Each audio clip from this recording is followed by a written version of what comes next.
Hello there. So, today I was thinking of trying something new that we don't really have around Warframe on YouTube. And since you guys have been quite supportive and I enjoy telling horror stories, well, I made this video. I hope you guys will enjoy these free horror stories. Relax, and as always, thank you for watching.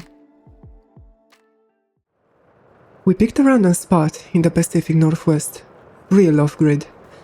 It was supposed to be a bonding weekend, me, Jess, Tom and Nika. There was one rule though, no phones. We found a spot near a ridge with a non-stone fire pit. There were weird stick bundles in the trees, like dream catchers but messy, broken. And Tom thought they were art. The first night, we stayed up roasting marshmallows and talking about dumb stuff, but Jess kept glancing at the ridge behind us. "I swear someone's watching," she whispered. We joked, made Bigfoot noises, but honestly, something did feel off. By midnight, the woods went silent. No crickets, no owls. Just this thick, unnatural quiet. Then we heard it, a dry, crackling noise, like brittle leaves being crushed in slow motion. We spun around with flashlights. Nothing. But every time we turned away from the ridge, the sound got closer. Eventually, we called it a night, half laughing, half shaking. But around 3 a.m., I woke up to whispering. Not from the tents, but from the woods. It was like 4 or 5 voices layered over each other, just outside. I peeked out, and I saw it. Standing on the ridge, silhouetted by moonlight. It was tall, arms that hung past his knees, head shoved sideways, no face, just smooth, pale skin, like bark peeled clean. Then it twitched, and I swear it took a step towards us. I got myself back in and zipped to the tent. I couldn't sleep at all. The next morning, I didn't say anything, but Mika looked pale. I think someone was outside my tent last night, she whispered. They tapped 3 times. That night, we built the fire higher and stayed up late. And around 2 a.m., the smell hit us. Wet moss, iron, and rot. Like something dead was nearby. The fire flickered. And the Jess pointed. "Do you see that?" At the top of the ridge, 3 figures, all tall, all still. But one of them started moving, not walking, gliding. And even worse, it mimicked Tom's voice. "Guys, I need some help." Except Tom was right beside us. His face went white. We grabbed our stuff, panicked, but the thing was already halfway down the ridge. We ran to the car, no one looked back. Except Jess. She screamed, "It's right behind us." And I swear I felt his hand brush my jacket. We made it to the car though, peeled out of there, adrenaline on max. We drove an hour before stopping on the roadside. And when we checked the car later, there were muddy handprints on the rear window. Long, finger-like smears. No one talks about that trip now. Just moved away. Mika deleted all the pictures. But sometimes though, when I'm alone in the dark, I hear 3 slow taps on the wall behind my bed.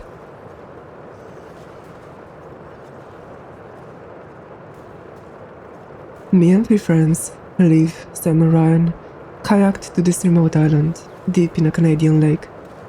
No trails, no cabins, nothing on the satellite. Just trees, rocks, and a little shoreline to set camp. To be honest, the perfect place to disappear for a weekend. First red flag. There was already a circle of stones at the center of the island. Freshly cleared, like someone has just been there. We figured it was from another camper. We set up our tents, started a fire, tried not to overthink it. The night was cold. We all huddled near the fire. Sam pointed to the woods and joked, "This is how creepy stories start, right?" Right after he said that, we heard something. A splash in the water. Big, heavy, like something had walked in. We aimed our lights. Nothing. Liv said it was probably a fish, but fish don't make that kind of rhythmic sloshing, like steps. We tried to laugh it off, but that night, we heard scratching on Ryan's tent. He thought it was the raccoon, until he unzipped and flashed his light outside, and saw nothing. But there were 5 long marks across the nylon, longer than any hand. Next day, we found bare footprints by the shore. They were not human. 5 toes, yeah, but spread way too wide. And the heel, it was wrong, like bent backwards. That night we stayed up, all of us. No one wanted to sleep. And then we heard it again. Splash, splash. But this time from 2 sides of the island. Liv whispered, "What the hell is that?" Then something called out, "Help me." And that was Sam's voice. But Sam was right next to us, mouth shut, shaking. Whatever it was, it circled the island all night. We never saw it. Only heard the footsteps in water, and our own names whispered from the trees. By morning, the boat was gone. We tied it to a tree, but the rope was shredded, cut in a perfect spiral like something had twisted it apart. And we couldn't leave. Liv wanted to swim, but Ryan pulled her back. "You really want to be in that water right now?" We hiked to the highest point on the island to try and get some signal. Nothing, no bars. But from up there, we saw it. In the trees, just beyond the shoreline, something was standing there. Tall, hunched, like a man with broken bones. And the worst of it all, it saw us. And it waved. That night was the longest of our lives. We made the fire huge and took shifts staying awake. And around 3 a.m., Ryan screamed. We found him on the edge of the firelight, dazed. "I followed Liv's voice," he stammered. "It was in the trees. I thought she was calling me." But Liv had been asleep. His shirt was torn. Something with long fingers had grabbed him. By sunrise, the kayak had washed back up, untouched. Like whatever it was, let us go. We left instantly, didn't speak a word until we hit the mainland. None of us ever went back. And a year later, I looked up the island, out of curiosity. No official name, but the locals call it Whistler's Root. They say something lives in the trees, calling out in the voices of the lost. And if it wants you bad enough, it lets you go once, just so you'll tell the others.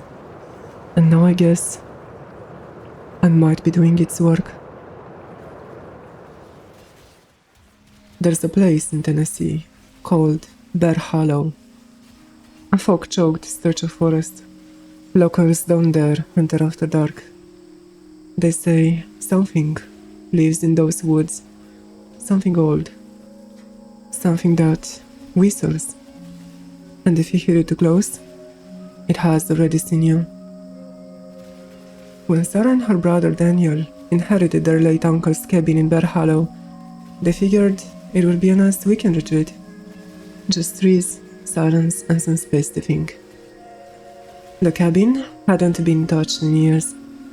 It smelled of dust and cedar, full of cobwebs and old hunting trophies. But it was peaceful. The first night was quiet, too quiet. Around 3 a.m., Sarah heard a whistle, faint, melodic, like someone mimicking a tune.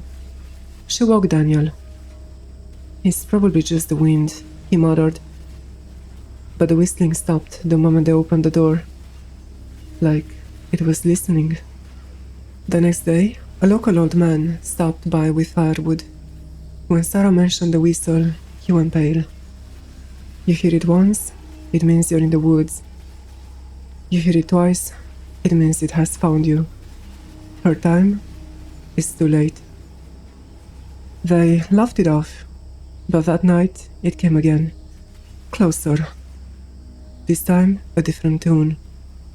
Slower, deliberate. Daniel stepped aside with a flashlight. Nothing. until he noticed the woods had gone dead quiet again.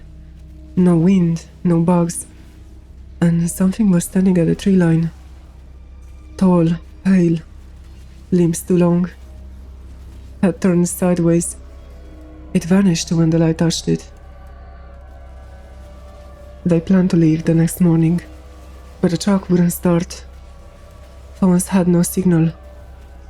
At dusk, the whistling returned. From behind the cabin this time, then from the front. Sarah and Daniel sat in the middle of the room, lights off, clutching knives. They heard footsteps on the porch. The whistle grew louder, almost amused. Then it stopped. Knock, knock, knock. They held their breath. The old man's voice called out, "You in there?" But when they peeked through the curtain, it wasn't him. It has his face, but it wasn't him. Its mouth was wide, too wide, and when it smiled, it whistled, without using the lips. They bolted out the back, into the woods, praying for sunrise. Every time they stopped, they heard it again, closer. Daniel didn't make it. Something dragged him into the fog with a single, sharp whistle that echoed for miles. Sarah ran until dawn broke over the ridge. Then everything stopped. Birds chirped, wind returned. Sarah never spoke of it again. The cabin was left to rot. But last year, hikers found an old, rusty hunting knife buried in the dirt. Next to it, a note, scratched into tree bark. "Don't answer the whistle. It doesn't stop." And it remembers the name.